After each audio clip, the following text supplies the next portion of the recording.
Assalamu alaikum, brothers. Thanks for coming and spending another afternoon / evening It's our pleasure. us. Alhamdulillah. Thank you so much. We're always happy to see you come by my beautiful, luxurious space-age pad and have you drop by for the day. But we were talking the last time you came by, the three of us and you. We're talking about the righteous conduct, the good conduct between us and our wives, or me and my wife and them and their future wives, inshallah. And we talked about words. But there's always, if words get exchanged, sometimes there's some actions. So it reminded me of the words of Abdullah ibn Abbas, radiallahu anhu, may Allah be pleased with him, where he said, I like to make myself beautiful for my wife so that she makes herself beautiful for me. The translation's mine. But Sure. this really And he reminded me. commented on that by reciting an ayah which says, وَلَهُنَّ مِثْلُ الَّذِي عَلَيْهِنَّ بِالْمَعْرُوفِ.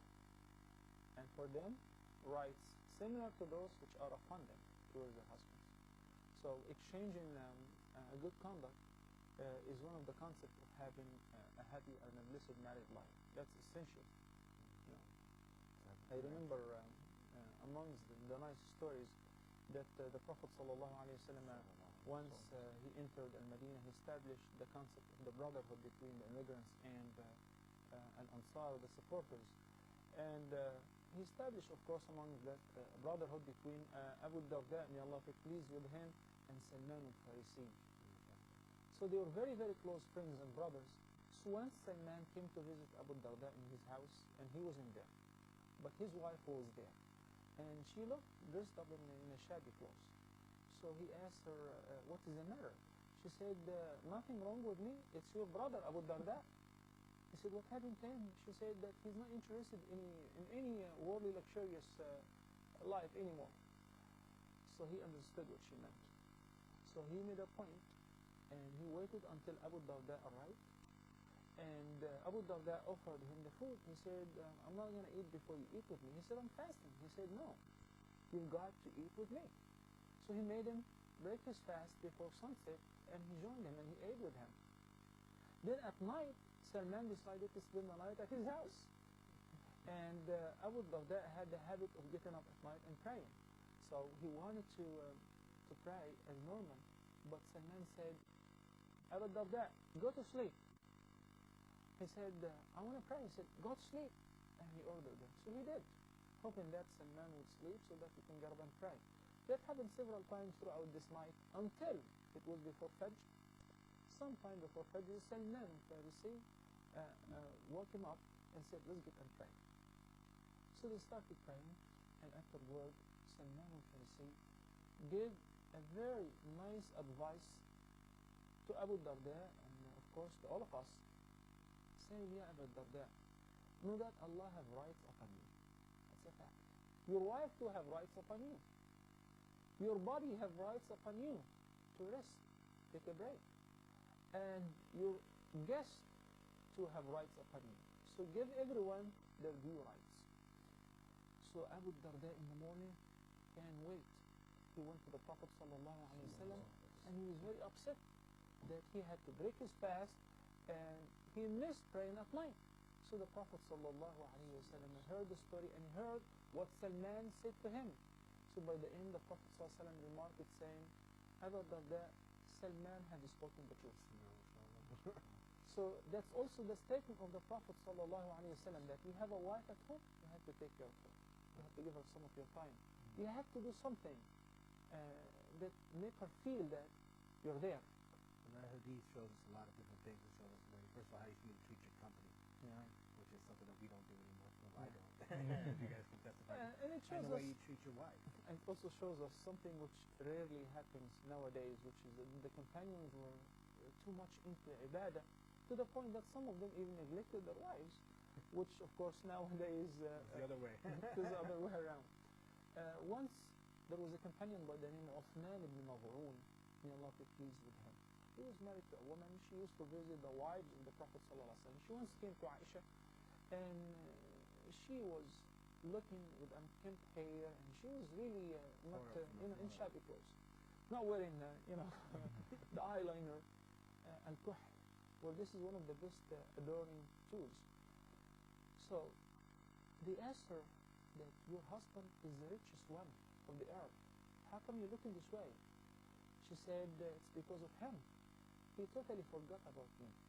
He's not interested in this life, indicating that he doesn't have a relationship with her, other than just being at home sometimes. So they took the case to the Prophet ﷺ, who got hold of Uthman ibn Maz'un, and he said, Ya Uthman, wouldn't you like to follow me? Yes, I said, sure, I would love to. He said, then Ya Uthman, somewhere after, come on in, fast on some days, and skip some other days, take a break, and pray at some parts of the night, and rest at the other parts of the night. Yani, keep balance, and take care of your family. They have rights upon you. A few days later, after the Prophet ﷺ advised Uthman ibn Maz'un with this beautiful advice, there came his wife to visit the wives of the Prophet ﷺ, looking nice, with eyeliner, dressed up nicely, would come here. He said, what's up? What happened? She said, well, whatever happens to people happened to me. That things have become normal back. So it is very, very important. And this advice is from the Prophet ﷺ, not to think this is an outlaw and I should be in ibadah all the time, or as many of us do today, that work is taking me completely. I come home dead. I even don't have time to do anything with myself, with my family, with my wife. No, they do have rights upon me. One of the interesting things I've heard of that the Prophet ﷺ used to do before entering his home, he used to use the miswak, so that his nose will smell good. And all of us know what's behind that. And you know what his wife said? Yeah. She said that he would do that, assuming that he would do that to prepare himself to kiss and hug his wives. So he would prepare himself, clean up his teeth, and freshen the smell of the mouth by the miswak. You can always use any tool like a toothbrush or toothpaste, but miswak is best, of course, because you receive a reward for that. Preparing himself to kiss and hug his wives upon entering the house. Didn't he basically also tell us we're on a journey to give our wives, to send a message like nowadays, and to call her and say, hey, I'm on my way home, I'll be home, and to let her get a chance to get herself fixed up, get the kids fixed up, get the house fixed up. This is one of the etiquettes which the Prophet ﷺ prescribed and enjoined upon us, which I can categorize it as beneath actions, good conduct. That once the Nabi ﷺ was traveling, and along with him there was Jabir, the great companion, Jabir ibn Abdullah. He had recently got married, and he's anxiously ready to get to enter al-Madinah to go to his wife and so on. So Nabi ﷺ ordered him to wait, not to surprise them. And he sent messengers to inform the wives that they have been already here in al-Madinah to get ready. So Nabi ﷺ informed us that if someone was traveling, he should not surprise his wife with his arrival. Rather, he should inform her. Nowadays, we have all the means of communication where you can really inform her via phone or an email, etc. That I'm on the way, I'll be arriving at such and such time, so that she will fix herself up, fix the house. Nabi ﷺ said that so that a woman whose husband had been away for some time would clean herself up, dress up nicely, and are you okay? Yarhamukumullah. Yeah, I'm sick like bread. You need soup. Now we have been talking to men and advising them what to do. What about women? Because I've heard some men complaining because once he gets to the house, his wife complains this time, the kids have done so, and the onions come from Very common. Yeah. Especially those who are obsessed with the love of cooking. Yeah. The smell of the kitchen is all over. Once, and by now all of you know enough about Sulaym, may Allah be pleased with her. She was also the mother of Anas ibn Malik radiallahu ta'ala anhu ardah. Her husband was Abu Talha. They had a son who was very, very sick, and Abu Talha had to leave for some business. So as he came back, first thing he asked about their sick son. She said that he's better than before. He's in complete rest.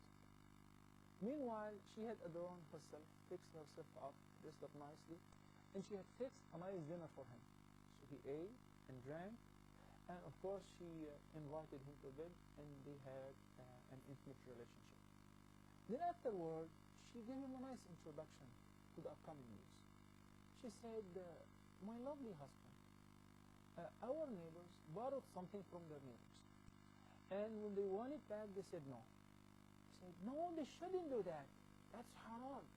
She said, well, Allah subhanahu wa ta'ala had asked for the trust which He deposited with us, and He took it back. Shall we say, huh?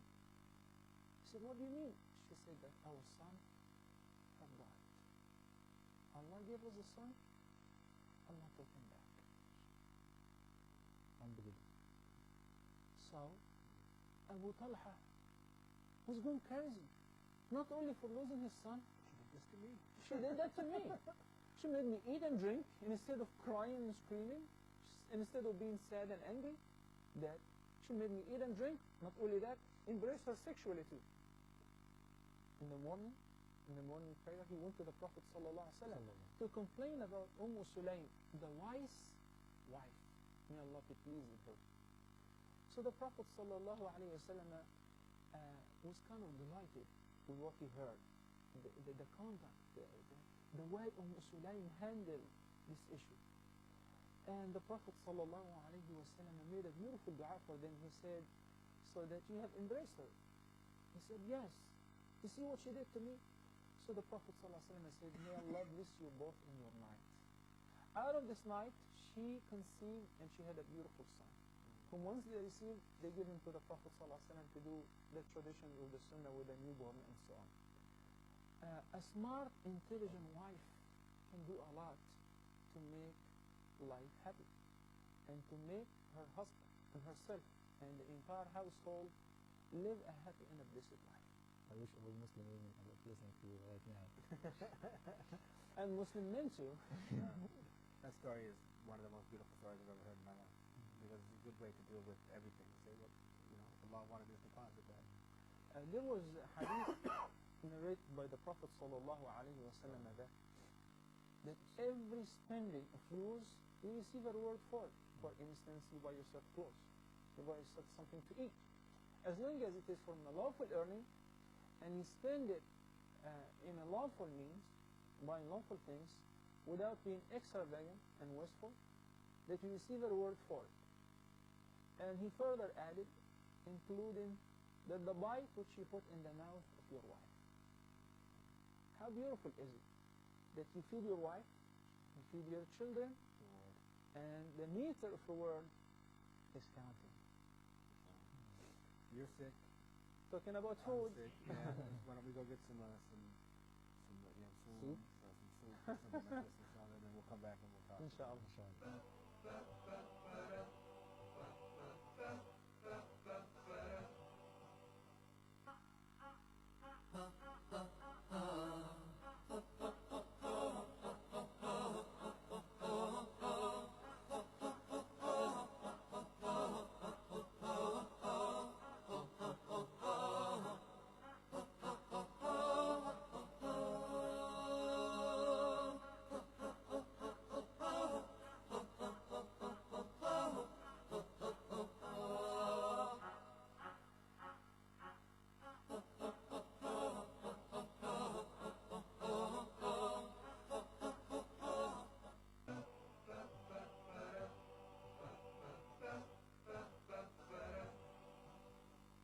Talking about exchanging good conduct and showing good actions and so on, there is a view which I love to picture. I love to picture in my house. I love to picture in the house of every Muslim family. It is the view of the Prophet sallallahu alaihi wasallam standing, and Aisha, may Allah be pleased with her, standing behind him. She's placing her head on his shoulder next to his head, because she was watching from her room. He was covering her with his cloth. Watching what? You know that his room was opening to the masjid. The Abyssinians were playing and showing, making a show with their spears in the masjid. And Aisha was very, very excited to see that. In the masjid? In the masjid.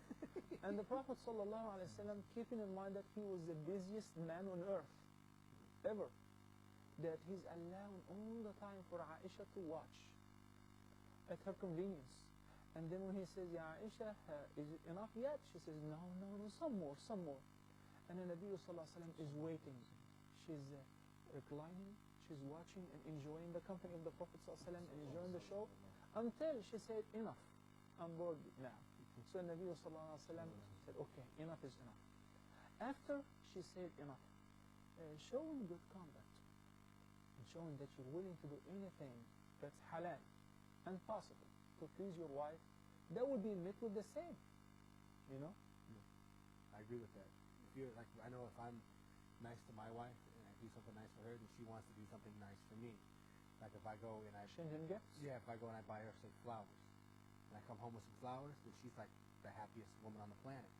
If I come home empty-handed, she's like, where are the flowers? But if I come home with something nice, you know, even if I pick up something I know she needs from the store, even if it's something, you know, small, she's very happy, and then she wants to do more for me, help me out.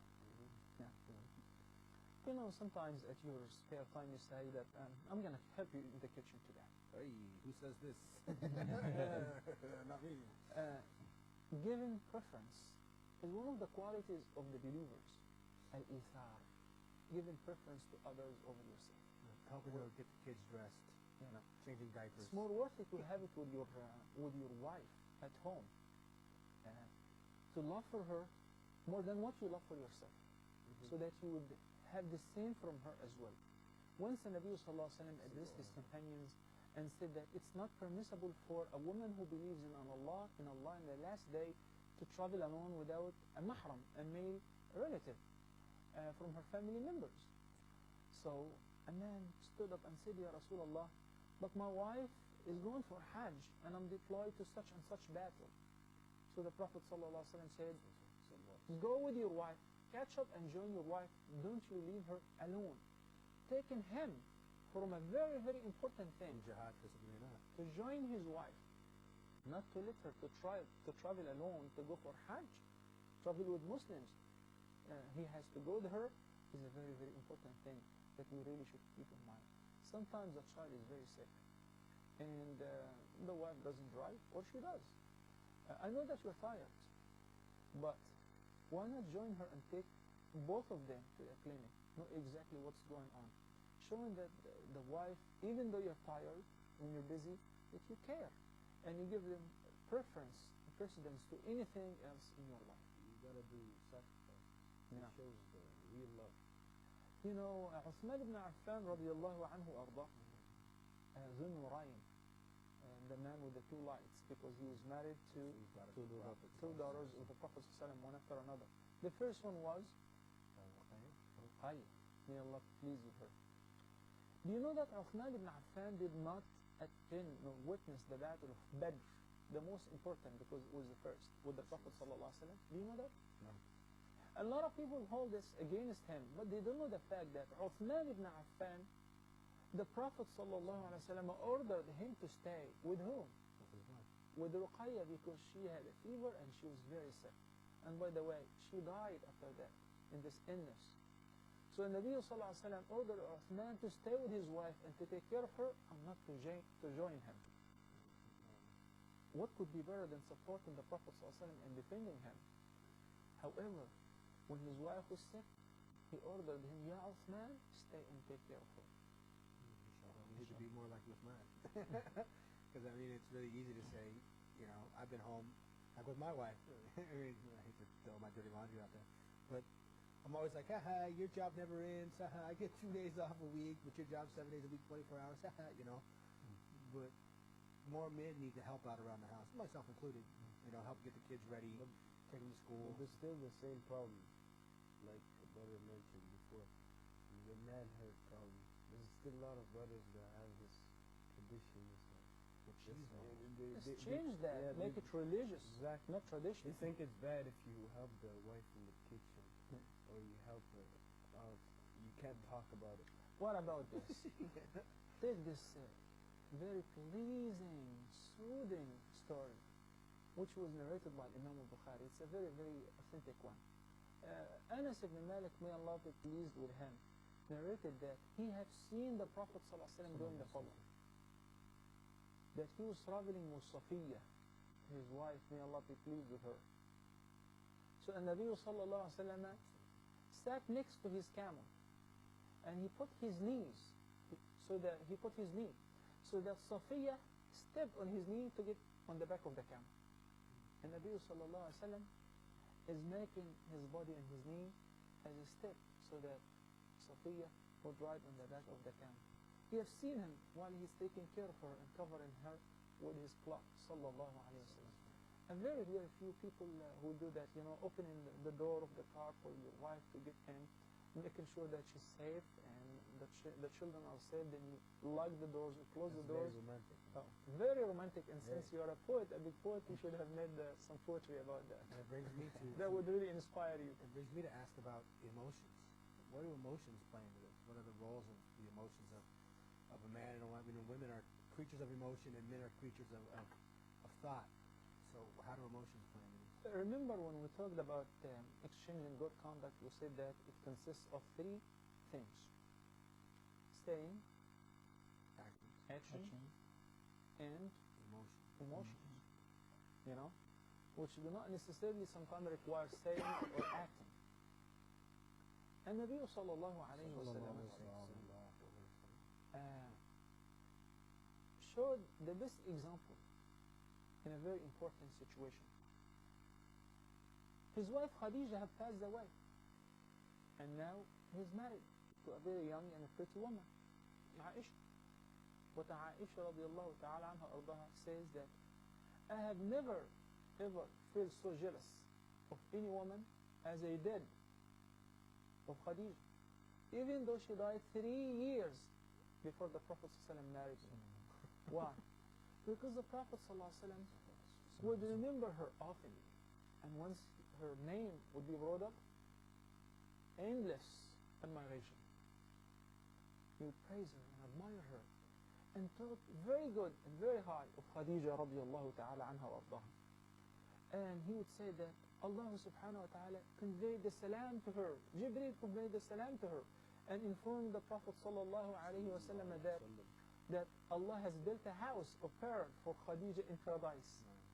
So Aisha was very jealous that, you know, what do you care about a woman who is very old, who died, and Allah had given you much, much better than her?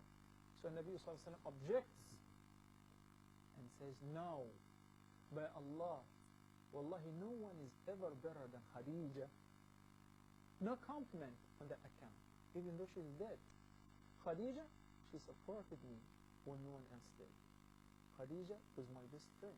Khadija, Khadija, Khadija, and he keeps counting countless good qualities of Khadija. May Allah be pleased with her. To the point that the Prophet ﷺ will slaughter a sheep, distribute it in a charity, and preserve a portion, divide it, and say, give this to such and such, and give this to such and such. You know, who are they? Khadija's friends. And Aisha would be very upset. Young girl, you know. But later on, she realized that that is the best way, because she also got a share of that. Sallallahu alayhi wa sallam. But since we're talking about emotions and love, a problem could happen because of a man loves his parents more than his wife, and she's going to start complaining. He loves his parents than he loves me, and she wants to hold him to control him all the time. You know, in the past, being born in the Middle East, I used to think this problem is only common in the Middle East. But it's not only in the Middle East, it's in the West, in the States too. A lot of marriage problems, the cause is that the wife wants to keep the husband for her.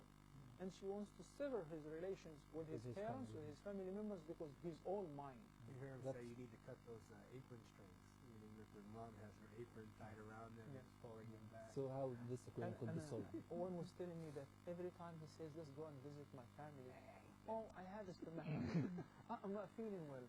The kids are sick. We can go, and so on. And for any reason, change the plan, let's go for dinner, let's go out, and so on. Everything is back to track. My advice, number one, to the wife, to keep in mind that your husband is a piece of gold, was given to you as a gift by this very mother-in-law. She bore him for 9 months. She gave birth to him. She raised him for almost 20 years or more. And after taking care of this beautiful diamond and giving it to you, the least is to say, thank you. Right? Same applies for a man. Showing gratitude. I understand that some mothers as well feel like, well, I'm just giving this very strange woman my heart, and she's taking all the good without giving me anything, so she would feel that I'm in a competition with my daughter-in-law. It would require a lot of wisdom from this poor man who's happened to be in between. Okay, but the advice should be paid to three of them. To the mother, you have to understand that now he's a husband, and he has responsibilities. He has a wife, and he has maybe kids. They're trying to keep him away and trying to possess him. That's not going to work. And for the wife to try to sever his relations with his family, that's not going to fly, as they say. But we have to understand that keeping good relations is one of the components of good faith, which is salatul rahim, or upholding the ties of your kinship.